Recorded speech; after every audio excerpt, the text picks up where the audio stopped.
The Ghost Bride of Novikov Manor, a Russian Christian horror story. The girl who could see beyond the veil. In the Russian Orthodox tradition, there is a night each year, Radonitsa, when the boundary between the living and the dead grows thin as paper. When the church lights candles for the departed, and prayers rise like smoke through the cold air, and the souls of those who have not yet found peace draw close to the world they left behind. Most people feel nothing on that night. Natasha felt everything. She had been 6 years old the first time it happened. It was Radonitsa evening in St. Petersburg, and her family had taken her to the old Church of the Transfiguration near the Fontanka River for the memorial service. The church was famous, one of the oldest in the city, its golden domes visible from 3 districts away, its interior heavy with incense and candlelight, and centuries of prayer. Natasha had been so enchanted by the painted icons that she had wandered away from her family without realizing it. The service ended. The congregation filed out. The old priest locked the heavy iron doors from the outside and went home, not knowing a small girl was still inside, standing before a painting of Christ with her head tilted back and her eyes wide open. Night fell, and the doors opened. Not the iron doors, those remained shut and locked. But something opened anyway, and through it came people. Dozens of them, then hundreds, filing silently into the church through the solid walls as though the stone were made of mist. They were dressed in clothing from different eras, some in peasant clothes centuries old, some in Soviet-era coats, some in white burial shrouds. Their faces were pale, and their eyes were the color of deep water. Natasha pressed herself into the corner behind the altar and watched. One by one, the figures knelt before the icons. One by one, they crossed themselves, 3 fingers touching forehead, chest, right shoulder, left shoulder, and wept. Quietly, without sound, the tears running down their gray faces. She had heard the priest say at Easter that on Radonitsa the departed returned to pray for their own souls.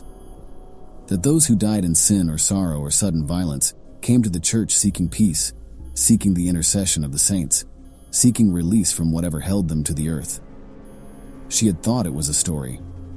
It was not a story. One of the figures turned and saw her, his face twisted with fury, the fury of someone who has been witnessed in a moment of private grief. He moved toward her. Natasha, trembling behind the altar cloth, looked up at him and said in a small but steady voice, "What are you suffering from?" The figure stopped. His fury dissolved. He sank to his knees on the stone floor and covered his face with his hands and wept openly, the soundless weeping of the dead. And Natasha, 6 years old and alone in a locked church at midnight, sat down beside him and listened. As she grew older, Natasha came to understand that what she had was not a curse. It was a gift, given to her, she believed, with her whole heart, by God Himself, channeled through the prayers of the saints whose faces she had stared at on that first night. The ability to see the dead, to hear them, to speak with them, to help them find the peace they could not find on their own. She devoted herself to this work completely. The world did not thank her for it. People who knew what she could do crossed to the other side of the street when they saw her coming. Neighbors whispered. Friends disappeared one by one. Even her own family, her mother, her aunts, her grandfather, who had once called her his little candle, eventually asked her to leave. She moved into the small house attached to the Church of the Holy Mother of Kazan on the edge of the city, where the old priest, Father Mikhail, asked no questions and left a light on for her at night. She lived alone and she prayed, and she helped the dead find their way home, and she did not complain. Until the day Larisa Novikova came to the church with her son. Alexei Novikov was 28 years old and looked 10 years older. He was the last heir of the Novikov family, one of St. Petersburg's oldest aristocratic dynasties, their wealth and reputation stretching back to the time of the Tsars.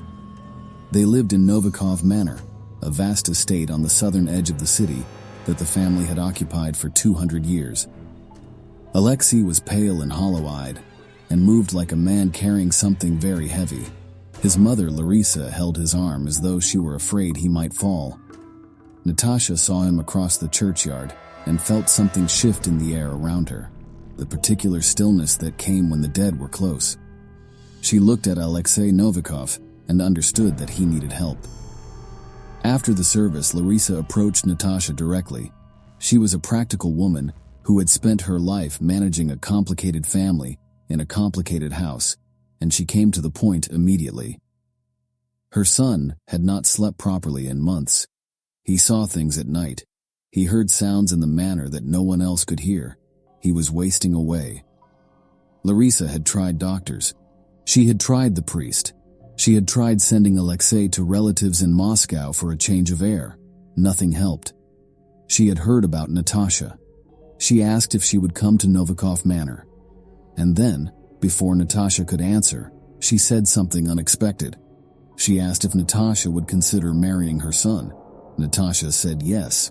She said it not because she was in love, she barely knew him, but because she understood what Larisa was asking. She was asking for someone who could see what lived in those walls, someone who could face it. The wedding was small and quiet. Alexei was polite but distant. On their wedding night, he told her without cruelty but without softness that he had agreed to the marriage for his mother's sake, that he was fond of no one, that she should not expect warmth from him. Natasha nodded and said she understood. She went to the kitchen for a glass of water. When she returned, the bedroom ceiling was occupied. A young woman in a white wedding dress was floating above Alexei's sleeping form, hovering just below the ceiling with her arms at her sides and her eyes burning red as hot coals. She was looking down at Alexei with an expression that contained equal parts love and murder. Natasha stood in the doorway and said quietly and firmly, "Who are you? Move away from my husband." The figure's burning eyes snapped to Natasha instantly. "You can see me," she said. Her voice was the sound of wind through broken glass. "Who are you?" Natasha told her. She explained the gift, the church, the years of work. She spoke the way she always spoke to the dead, without fear, without pretense, with the calm directness of someone who has had this conversation many times. The red eyes slowly cooled. The burning faded. The young woman's face crumpled, and she began to weep, the same soundless weeping Natasha had first seen in the Church of the Transfiguration more than 2 decades ago. Before Natasha could say another word, Alexei stirred behind her. "Who are you talking to?" The figure vanished instantly. Natasha climbed into bed and lay in the darkness staring at the ceiling, her mind turning over everything she had just seen. She waited until Alexei's breathing deepened into sleep, then rose quietly and went looking. Novikov Manor at midnight was a different building from the one she had seen during the day. The corridors were longer somehow. The shadows gathered in the corners with a density that had nothing to do with the absence of light. The air smelled of old flowers, roses dried to dust, the scent of a wedding that had happened somewhere in this house and gone wrong. She moved through the rooms methodically, the way she always searched. Quietly, patiently, listening for the frequency at which the dead made themselves known. She found them in the east wing, a room she hadn't been shown. Its door flush with the wallpaper, easy to miss. She pushed it open and stepped inside. There were 7 of them. 7 young women in white wedding dresses, standing in a semicircle in the center of the room. Their faces were gray. Their feet, she always checked the feet, were turned backward, the heels pointing forward, the toes pointing back. The old Russian sign of the unquiet dead. When they saw Natasha, they opened their mouths and let out a single unified sound, low and resonant and old, the sound of grief compressed into a single note, vibrating in the walls of the manor like a bell that has been struck and never allowed to stop ringing. Among them was the woman from the ceiling. Natasha crossed herself and stepped forward. "Tell me," she said. "Tell me everything." The woman's name had been Sonia. She told her story in fragments, the way the dead always did, not in order but in intensity, the most painful things first, the details filling in around them. She had been engaged to Alexei Novikov. The wedding had been arranged. The dress had been made. The church had been booked, the guests invited, the flowers ordered. And then, a week before the wedding, she had discovered something. Something about the Novikov family, something about the manor and what happened to the women who entered it. She had gone to Alexei and confronted him with what she knew. She had not left the manor alive. The other 6 women in white were the ones who had come before her, women who had been brought to Novikov Manor over the generations, some as brides, some as servants, some simply as guests, and who had discovered the same secret and met the same fate. They were all still here, bound to the manor by the violence of their deaths and by the secret that had never been spoken aloud outside these walls. "I will have peace," Sonia said, "when justice is done, when the truth is spoken, when the living know what happened here." She looked at Natasha with eyes that had stopped burning and become simply sad. "Help us," she said. "You are the only living person who has ever walked through these rooms and heard us. You came here as a bride, just as we did, but you are not like us. You can still leave." She paused. "Will you?" Natasha stood in the dark room surrounded by 7 dead women in white dresses and thought about what she believed. She believed in God. She believed in the resurrection of the dead and the life of the world to come and the forgiveness of sins.